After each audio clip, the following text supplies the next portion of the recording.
करता हूँ आरिफ हबीब का। अरे भाई क्या बोलेंगे भाई, बरी बरी का खेल चल रहा है और बरी बरी खेल के साथ साथ यहाँ पर प्रियंका गांधी वाड्रा कटाच भी आया है। बोरों में नोट भी मिलते हैं, सवालों में न्याय तंत्र है। आपकी राय क्या है? अब बच्चा है कि जनता तो बोल रही है कि हमारा भरोसा नहीं रहा, और आप लोग तो हमेशा गाने बोलते रहते हैं कि हमें न्याय पालिका पे कोई भरोसा नहीं है। जब अच्छा आता है आशीष तिवारी बोल रहे तो है, जब अच्छा फैसला आता है बोलते बढ़िया है, जब खराब आता है बोलते हैं भरोसा नहीं है। आपकी राय क्या है? क्या वास्तव में न्यायपालिका में सुधार की आवश्यकता है, जरूरत है? ये सभी साथियों को मेरा नमस्कार है।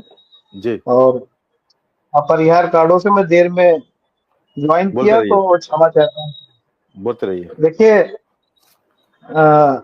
निश्चित रूप से हम्म न्यायिक प्रक्रिया पर समीक्षा होनी चाहिए हम्म और उसमें परिवर्तन भी होना चाहिए। बहुत सारे ऐसे मामले हैं जिन पर गलत तरीके से लोगों को छोड़ दिया जाता है और या गलत तरीके से लोगों को फंसा दिया जाता है।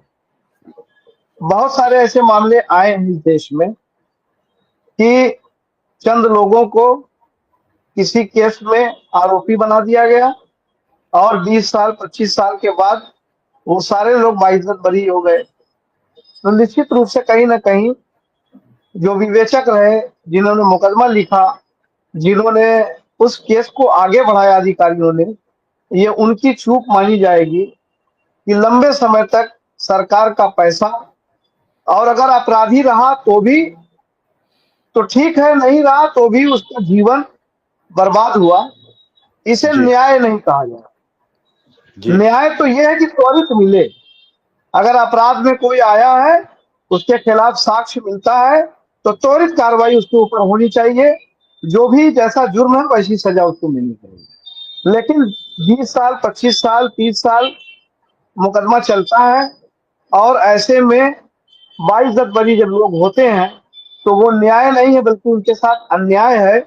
और न्याय व्यवस्था पर लोगों का विश्वास भी उड़ जाता है कि हम अकारण ही 25 साल जेल में थे, 20 साल जेल में थे, हमारी पूरी लाइफ चौपट हो गई और हमको बाइज्जत बरी करके मिला क्या। तो एक तरह से वो अपने आप को ये मानता है कि मुझे सजा दी गई, जबकि उसको केवल कागज पे लिख दिया जाता है कि आप बाइज्जत बरी हो गए। तो कहने का मतलब ये है कि अभी जैसे बात हो रही थी मालेगांव की, मालेगांव के बारे में जहां तक मुझे जानकारी है जी कि प्रज्ञा ठाकुर की स्कूटर में बम प्लांट किया गया था और उस वक्त उनके खिलाफ सबूत भी थे, एनआईए को दिया गया था।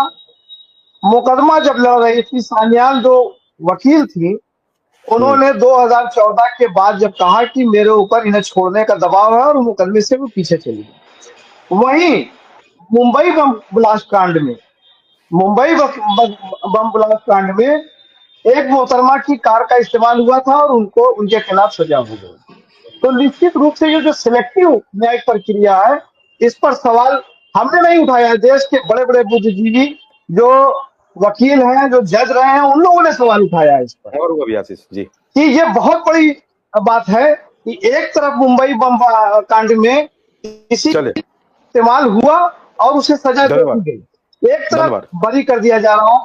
तो निश्चित रूप से शुक्रिया, आगे बढ़ता हूँ, रुक करता हूँ। पार्टी जी ने आज जरा जरा